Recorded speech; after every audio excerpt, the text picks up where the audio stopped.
Kick My Asana with Melanie Dawn. Today we're going to do something a little bit different. We're still doing yoga, but one of my favorite things about yoga is the philosophy of yoga. And what many practitioners, yogis don't know is that the warrior series actually has a pretty dark tale attached to it with a silver lining at the end. So today I want to take you through the story of warrior 1, 2, and 3 Virabhadrasana. We'll start on our backs, bound ankles, soles of the feet together, knees falling wide and apart.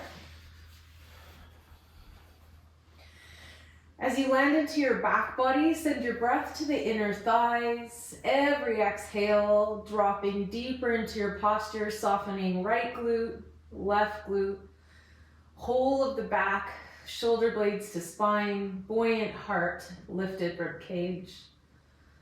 Gently tuck chin.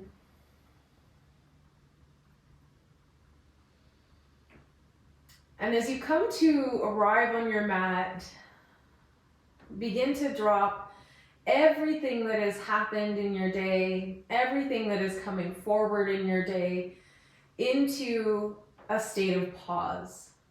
It doesn't have to go away, it doesn't have to disappear. But for right now, you have dedicated your time, your energy to this practice.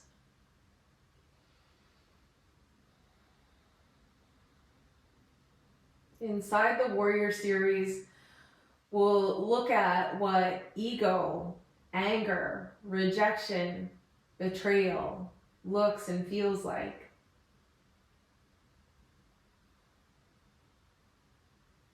Take 2 hands to your low belly. Breathe breath into your belly. Lift the hands, lift the belly. Hold it. Empty. Take your palms alongside the outside of the thighs. Bring the knees into touch. Cross left thigh over top of right. Hug in and squeeze. Use breath into the belly to create compression, tension, and the exhale to drop deeper into your posture. Feet are flexed, yang practice.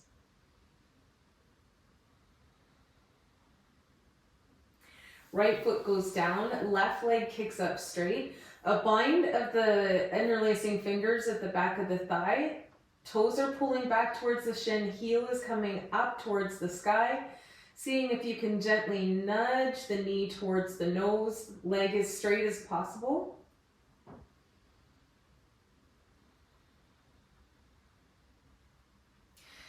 If this is enough for you, stay here. If you'd like a little bit more sensation to the outside of the leg, the muscle that wraps the IT band, begin to cross your lifted leg over midline to the right.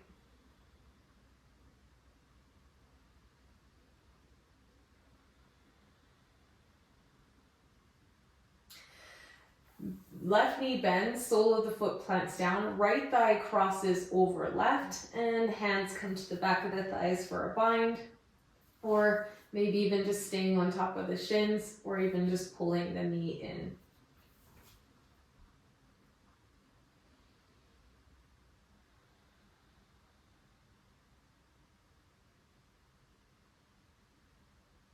And acknowledging what it is that you are carrying with you into your practice here, if there's anything that is residual, that is still clinging or hanging on, if there's a form of suffering attached to it, something that you have become so used to that you don't even realize is there, just acknowledging its presence.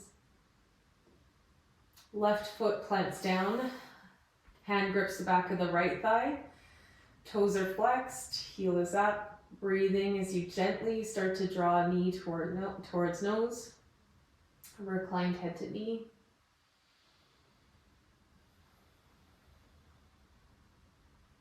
If you are in this posture and your shoulders are tied up around your ears, it is very high likelihood that you often carry the weight of the world on your shoulders and you don't often delegate and have a lot of issues around control. This mat is a safe place. If you could drop into your breath, drop the right hip a little bit deeper down as the foot maybe crosses over midline. See what that feels like.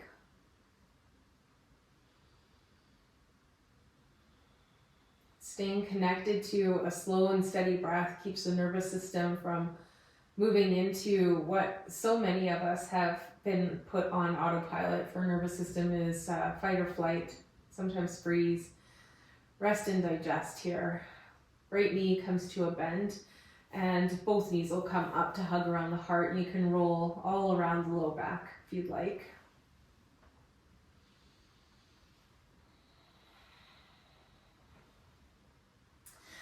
Hands to the back of the thighs, either rocking and rolling 3 times up to crossing ankles, finding your way into tabletop. From tabletop, wrists are stacked underneath shoulders, knees underneath hips, right leg kicks back, toes plant down, push through the heel, opening up the calf, pulsing for 5, 4, 3, 2, 1. Lift the heel, float the toes away from the mat, pulsing, slight heel lifts for 5, 4, 3, 2, 1. Knee bends, toes come down, left leg kicks back, toes plant down, push through the calf for 5, 4, 3, 2, 1. Left heel comes up, hip height. Once you're stable, core is locked, nice and tight to the spine. Subtle heel lifts for 5, 4, 3, 2, 1. Both knees bend, all 10 toes tuck under. As you exhale, lift the hips, push the heart back, drop the head down, find downward facing dog. From downward facing dog, left leg kicks up, 3-legged dog. Bend through the knee, fire hydrant, just 1, maybe few spins of the knee, opening up into the hip socket, and then pause, hold. Breath in. As you exhale, step your left foot forward so the toes are pointing towards the short side of your mat. Step your back foot out slightly so the heels are staggered and your big toe is angled at a 45 degree. Belly is taut as shoulders rise over hips. Front knee bends slightly, and we have the attempt to close off the hip. So in a crescent lunge, we have a closed hip posture. In a warrior 1, we have what is trying to be a closed hip posture, but it really is open. Traditional teaching is heel in line with heel. It doesn't work for my body. It probably won't work for yours, but you can try it. Front knee bends, heels are staggered out slightly, back big toe pointing at the top right corner of your mat. Now arms come overhead. This is the story of Daksha, Shiva, and Sati. Sati is Daksha's daughter, and he did not want her to marry this god named Shiva. She married him anyways. She showed up at a party that he hosted. This is so much family drama. Showed up at a party that he hosted because to make amends, right? Don't we all? I'll tell more of the story here soon. Probably go through it on the other side as well. Warrior 2. Back toes turn towards the long side of the mat. Bring your front heel in line with the mid of the arch. Open the arms.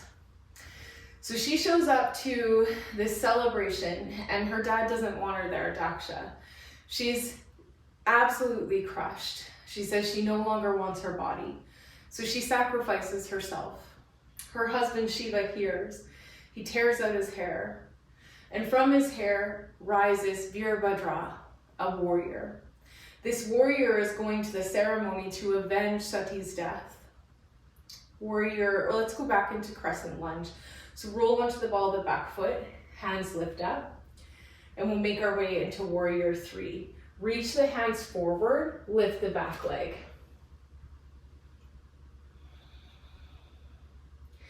Warrior 3, Virabhadra arrives at the ceremony. He comes up from the earth. Inhale, thumbs through heart center, and then lift the crown, lift the legs, step forward. He rises up from the earth, arms sweep up. As you exhale, dive forward, fold. Inhale, halfway lift. As he rises up from the earth, he sets his sights on Daksha, step back, plank pose. In breath.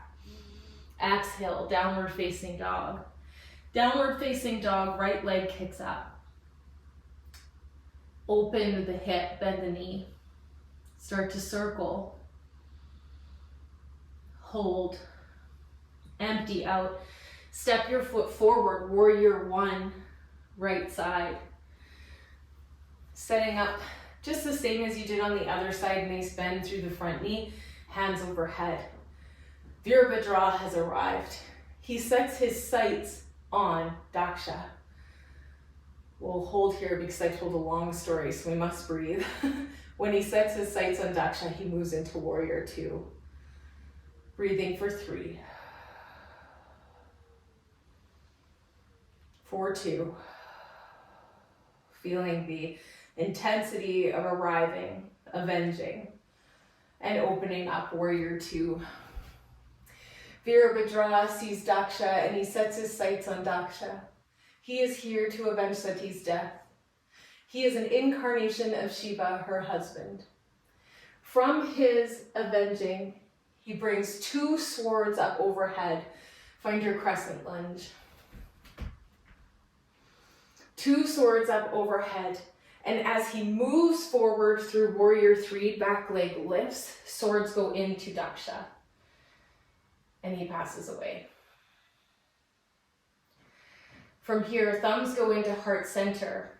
Shiva, feeling guilt about this, arrives. Leg comes up, crown comes up, both feet come down. Hands rise, mountain pose. Empty, forward fold. Halfway lift. Step back, plank. When Shiva feels remorse and compassion for what he has done and the destruction he has caused, he gives Daksha a goat's head, brings him back to life. He is seen carrying Sati's body out of the ceremony. It is said she reincarnated and they lived happily ever after. Downward facing dog.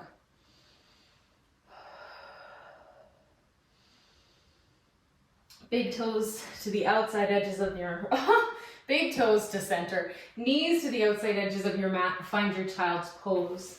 Sink back. There are so many stories that we have about these postures of yoga. I wanted to share with you probably my very butchered version, but I love it. I love that there is love, anger, hate, betrayal, rejection attached to the warrior sequence. You can close your practice here in child's pose or move through the warrior sequence a few more times again. Each time integrating what the postures mean and how destruction and love can exist within the same energy, same sphere.